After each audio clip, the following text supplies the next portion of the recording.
Olá! A nossa aula de hoje vai tratar do tema tabelionatos de protesto no Código Nacional de Normas. O nosso roteiro abrange os destaques dos seguintes pontos: as espécies de título, o local de protesto, as intimações, os prazos, o pagamento de emolumentos e também a rotina do dia a dia, finalizando com as medidas de renegociação. Esse tema, ele vem descrito no nosso Código de Normas dos artigos 354 até o 396. Ao final, nós vamos ler algum desses artigos mais importantes. Quando a gente pensa nas espécies, a gente vai ver que o nosso Código de Normas Nacional, ele indica não só as indicações eletrônicas, que todo título que for via indicação necessariamente tem que ser apresentado de forma eletrônica, os títulos de crédito, os documentos de dívida, as obrigações líquidas certas e exigíveis, e ele também identifica as sentenças condenatórias, que nesse caso devem seguir o domicílio do devedor como regra de atribuição da serventia, e ele traz um capítulo destacando os cheques. Cita ainda as duplicatas escriturais. Então, quando ele analisa o cheque, ele identifica primeiro que ele vai poder ser apresentado não só na praça de pagamento, mas também no domicílio do devedor. Ele ressalta quais são as alíneas de devolução que não podem ser aceitas, a 20, 25, 28, 30 e 35, salvo nos casos de endosso ou aval. Ele também traz a questão de que se o cheque for apresentado mais de um ano após a sua emissão, ele vai ter que ter uma comprovação do endereço do devedor, e neste caso vai ser feita pelo representante do banco apresentante, né? E também, se porventura o local for em comarca diversa e houver alguma dúvida por parte do tabelião, pode haver a exigência da apresentação desse endereço atualizado. O código identifica a possibilidade do tabelião apresentar um formulário próprio para preenchimento desse documento, né? E também ele traz a questão de eventual recusa por parte do tabelião, não dando seguimento em casos que ele possa aventar um abuso de direito. Por exemplo, cheques apresentados com datas muito antigas, ou valores muito irrisórios, ou em lote. Então, o próprio código traz para a gente hipóteses de identificação desse exercício abusivo do direito, né? Quando se examina o local em que o título deve ser protestado, a regra da lei nacional é de que vale a praça de pagamento, indicada nos títulos de crédito ou nos documentos de dívida. Eventualmente, se não houver essa indicação ou se o credor optar, pode ser feito protesto no local de domicílio do devedor. Então, tem a regra geral e tem a regra de exceção.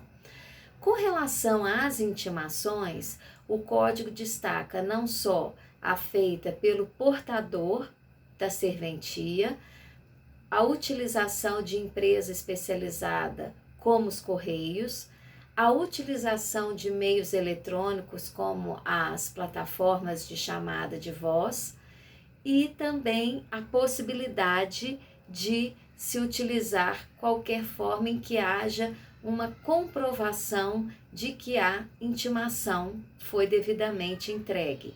E a partir da entrega da intimação é que vai ser contado o prazo de 3 dias úteis para efetivação ou não do protesto. Se nesse prazo houver um pedido de desistência do credor, vamos supor que ele se equivocou no envio do título, esse prazo de desistência também deve acontecer no lapso de 3 dias úteis da entrega da intimação. A última forma que existe é quando a intimação é frustrada, não é possível você conseguir localizar o devedor, ou ele se recusa, ou o local é incerto e não sabido, ou ele faleceu, ou ele está acamado e impossibilitado de receber, aí o código traz a hipótese da citação por edital, por meio de uma central eletrônica. Com relação ao pagamento de emolumentos, o Código identifica o Instituto da Postergação, segundo o qual, ao apresentar o título, não vai haver o pagamento de custas prévias. Vai ser, sim, feito o pagamento dos emolumentos quando da prática do ato, seja quando da desistência pelo credor, seja quando do pagamento elisivo pelo devedor, ou se o protesto chegou a ser lavrado quando for feito o cancelamento desse protesto, e o código indica ainda as possibilidades de quando for feito o aceite ou a devolução do título pelo devedor, ou quando da recepção da ordem judicial de cancelamento ou eventualmente de uma sustação. E aí o código vai identificar que o valor a ser pago vai ser o vigente na data de quando forem praticados esses atos. Agora, o código traz exceções à postergação. Por exemplo, quando o título é apresentado um ano após o seu vencimento. É uma cláusula de barreira que foi colocada. Neste caso, excepcionalmente, o apresentante vai ter que antecipar as custas do protesto. Da mesma forma, se a solução prévia de negociação for levada 120 dias após o vencimento do título. E aí, com relação aos prazos, o prazo básico é o de 3 dias úteis a contar do recebimento da intimação, mas tem-se também o prazo para a lavratura das certidões requeridas, cujo prazo é de 5 dias úteis a seguir a regra do provimento nacional, E que os tribunais de justiça adequaram e adequam os seus códigos de normas estaduais a essas regras. Um destaque também feito pelo nosso Código Nacional diz respeito ao protesto falimentar. Ele não precisa ser apontado ou protocolizado num livro especial como já aconteceu antigamente. Ele é protocolado no mesmo livro. O detalhe é que o local desse protesto deve ser tirado no local do principal estabelecimento da pessoa jurídica em questão. E a intimação não basta ser entregue no endereço do devedor. Deve haver uma identificação da pessoa que recebeu essa intimação, ainda que não necessariamente seja a pessoa do seu representante legal. E com relação ao pagamento dos emolumentos, vai haver então a identificação do ato, como nós dissemos, da desistência, do pagamento ou do cancelamento. E é muito importante a identificação dessa data, porque se porventura houver a troca de tabeliães, o tabelião anterior vai fazer jus aos valores do protesto do título, enquanto que o novo tabelião ou interino fará jus ao valor do cancelamento do título. Então, esses dados que ficam registrados na declaração de apuração, ela e no livro diário auxiliar, ela é de suma importância para definição, não só para recolhimento e pagamento de impostos, mas também para definição de a quem devem ser pagos ou repassados os emolumentos. O código, inclusive, cita que o tabelião anterior, se porventura ele já tiver falecido, o seu espólio, herdeiros é que farão jus aos emolumentos. E, por fim, o código destaca a questão da solução de conflitos de forma negocial prévia ou posterior ao protesto. Então, expressamente, há um capítulo identificando que pode haver a proposta de negociação prévia, quando o título já foi vencido, mas ainda não chegou a ser protestado, ou então a negociação posterior ao protesto. E aí o código deixa claro que isso deve acontecer via central eletrônica, né, com todas as suas peculiaridades, inclusive com análise de dados quantitativos para estudos e pesquisas, e a questão fica expressamente identificada no nosso código. Então, nós vamos ver o seguinte, quais são os artigos que nós destacamos aqui e que vamos agora fazer uma leitura mais detida. São os artigos 355, 356, 370, 389, 368, 365, 372, 375 e 376, que trazem as regras na ordem que nós colocamos aqui. Então, vamos dar uma examinada de uma forma mais detida. O código trata inicialmente, então, do tema no 354, informando que esta seção estabelece procedimentos administrativos a serem observados pelos tabeliães de protesto de títulos e outros documentos de dívida de que trata a Lei 9492 de 97, que é a Lei Federal de Protestos, pelos responsáveis interinos pelo expediente dos tabelionatos de protesto declarados vagos e, quando for o caso, pelos oficiais de distribuição de protesto, com funções específicas de distribuição, criado e instalado até a entrada em vigor da lei federal. O 355 informa que o juízo competente, assim definido na Lei de Organização Judiciária do Estado e do Distrito Federal, resolverá as dúvidas apresentadas pelo tabelião de protesto. E o parágrafo 1º traz a questão das indicações eletrônicas. Os títulos e outros documentos de dívida podem ser apresentados mediante simples indicação do apresentante, desde que realizadas exclusivamente por meio eletrônico, segundo os requisitos da Infraestrutura de Chaves Públicas Brasileira, ICP Brasil, ou outro meio seguro disponibilizado pelo tabelionato, autorizado pela respectiva Corregedoria Geral de Justiça e com a declaração do apresentante feita sob as penas da lei de que a dívida foi regularmente constituída e que os documentos originais ou suas cópias autenticadas, comprobatórias da causa que justificou a apresentação do protesto, são mantidas em seu poder, comprometendo-se a exibi-los sempre que exigidos, no lugar em que foi determinado, especialmente se sobrevier sustação judicial do protesto. Então, aqui a gente destaca desse artigo e seu parágrafo, que a indicação é exclusivamente por meio eletrônico e que o apresentante assume a responsabilidade de apresentar o documento físico e os documentos comprobatórios, tão logo isso lhe seja exigido. O 356, destacamos quando ele informa que o documento hábil a protesto judicial é aquele que caracteriza a prova escrita de uma obrigação líquida, certa e exigível. Então, ela já está vencida, ela já tem todos os seus dados determinados e ela também já pode ser exigida, devendo ser lavrado e registrado no lugar da praça de pagamento, constante das cambiais dos títulos de crédito ou documentos de dívida, ou a indicada nos documentos de dívida, facultada a opção pelo cartório da comarca do domicílio do devedor. Esse é o 356.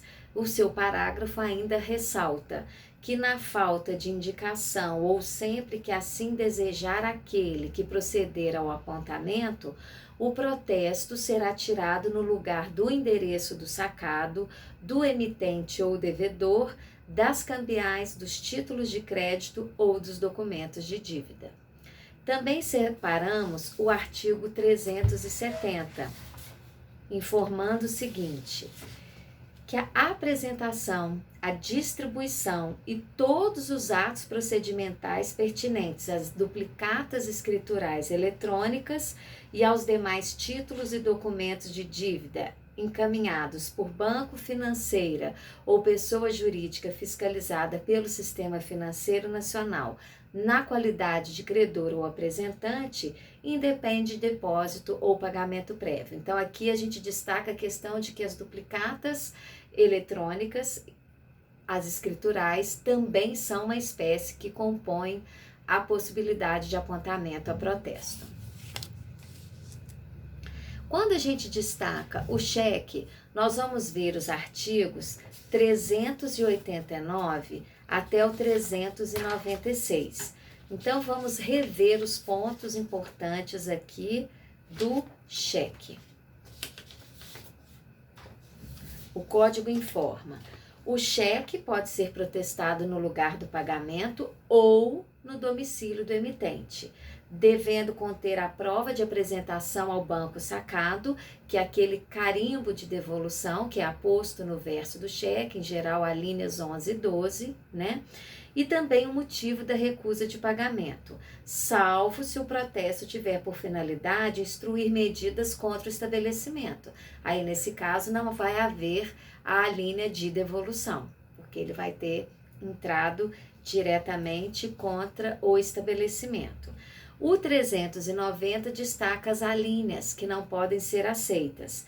É vedado o protesto de cheques devolvidos pelo banco sacado pelos motivos de furto, roubo, extravio de folhas ou talonários ou fraude, nos motivos 20, 25, 28, 30 e 35.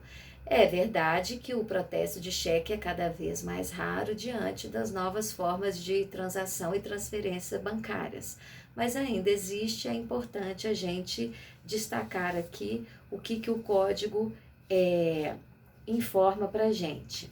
A questão de comprovação de endereço, que está no 391, que quando o cheque for apresentado para protesto mais de um ano após a sua emissão, será obrigatória a comprovação pelo apresentante do endereço do emitente, né? E o parágrafo 2º identifica como que se dá essa comprovação. A comprovação, quando a decorrer dos motivos 11, 12, 13, 14, 21, 22 e 31, será realizada mediante apresentação de declaração do banco sacado, em papel timbrado e com identificação do signatário. Se porventura o banco não puder fornecer essa declaração, aí o próprio apresentante vai poder comprovar o endereço atualizado por algum outro meio hábil. E o 393, que traz a informação da recusa, né? O tabelião recusará o protesto de cheque quando tiver fundada suspeita de que o endereço indicado como sendo do devedor é incorreto, podendo inclusive comunicar à autoridade policial quando ele suspeita de má-fé, que o endereço foi informado de forma errada. E aí, o 394 informa que nos estados em que o recolhimento for diferido para a data posterior à da apresentação, o protesto facultativo será recusado pelo tabelião quando indicar exercício abusivo de direito. Aí o código identifica hipóteses: cheques com datas antigas e valores irrisórios, apresentados isoladamente ou em lote, por terceiros que não sejam seus beneficiários originais ou ainda emitidos sem a indicação de favorecido, e quando a indicação do endereço for de local onde o emitente não residir, feita de modo a inviabilizar a intimação pessoal, tá? Então, sobre o cheque, nós quisemos destacar esses artigos. Com relação a local de protesto, o 356 nós lemos que a regra geral é a praça de pagamento indicada nos documentos de dívida e nos títulos de crédito, mas o credor tem a opção de indicar o domicílio do devedor, principalmente se não houver a indicação ali do local. Com relação as intimações, nós vamos ler o artigo 368. Ele informa para a gente o seguinte: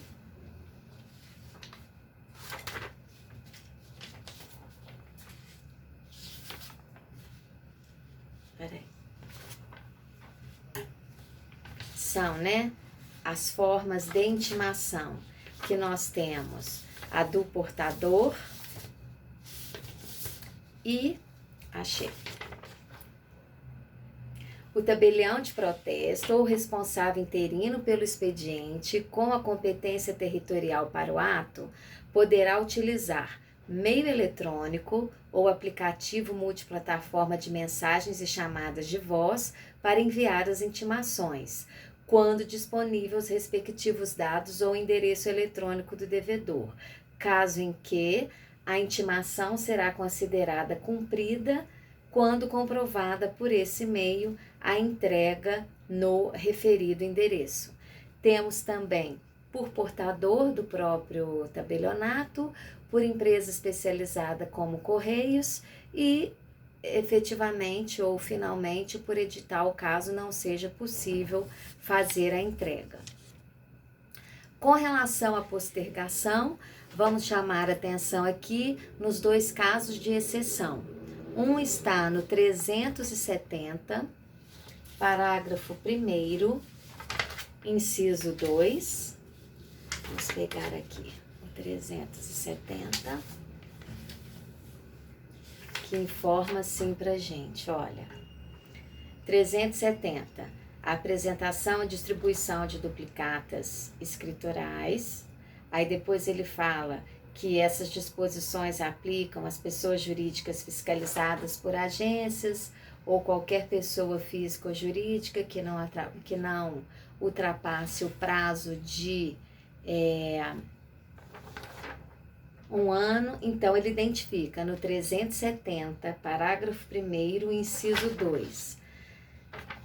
Essas regras de postergação, elas aplicam-se às pessoas jurídicas fiscalizadas por agências que regulam as atividades dos serviços públicos, por empresas privadas sobre concessão, permissão ou autorização, e a qualquer pessoa física ou jurídica, desde que o vencimento do título ou do documento da dívida não ultrapasse o prazo de 1 ano no momento da apresentação. Ou seja, a leitura contrário senso é no sentido de que, se ultrapassar 1 ano a apresentação, o título venceu dia 2 de fevereiro de 2025 e ele foi apresentado dia 2 de julho de 2026. Passado 1 ano, não vai caber a postergação. O apresentante vai ter que antecipar as despesas. E a mesma situação está descrita na Lei Federal de Protestos, no artigo 11A, parágrafo 5º, tratando da solução negocial prévia quando apresentada 120 dias após o vencimento do título.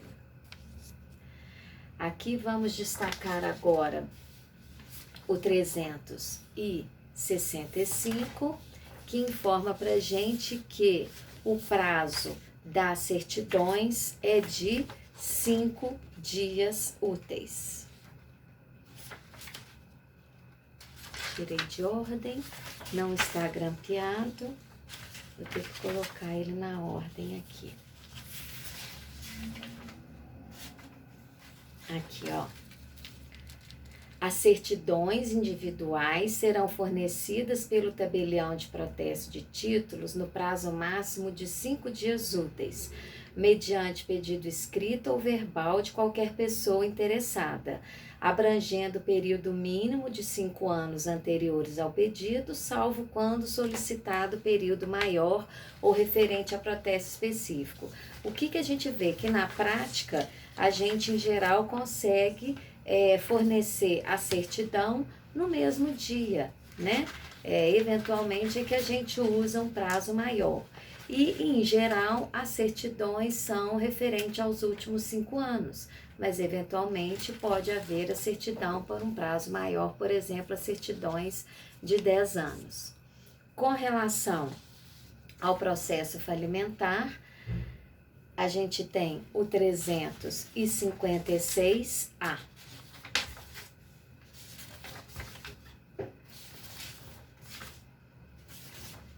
que diz assim, ó: o protesto falimentar deve ser lavrado no cartório de protesto da comarca do principal estabelecimento do devedor, contendo a notificação do protesto e a identificação da pessoa que a recebeu.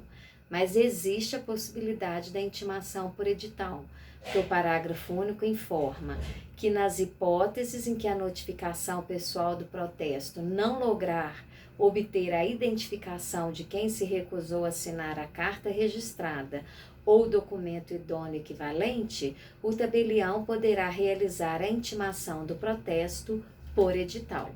Tá?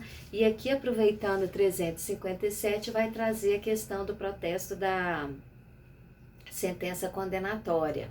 Ele diz pra gente assim: o protesto de sentença condenatória que alude ao artigo 517 do CPC deverá ser feito sempre por tabelionato de protesto da comarca do domicílio do devedor, devendo o tabelião exigir, além da apresentação da cópia da decisão transitada em julgada, certidão do respectivo juízo, apontando o trânsito em julgado, o valor atualizado da dívida e o fato de ter transcorrido o prazo para pagamento voluntário.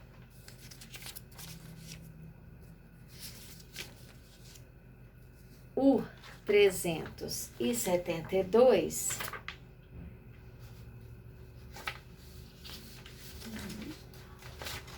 colocar aqui, ó, na ordem que vai ficar mais fácil.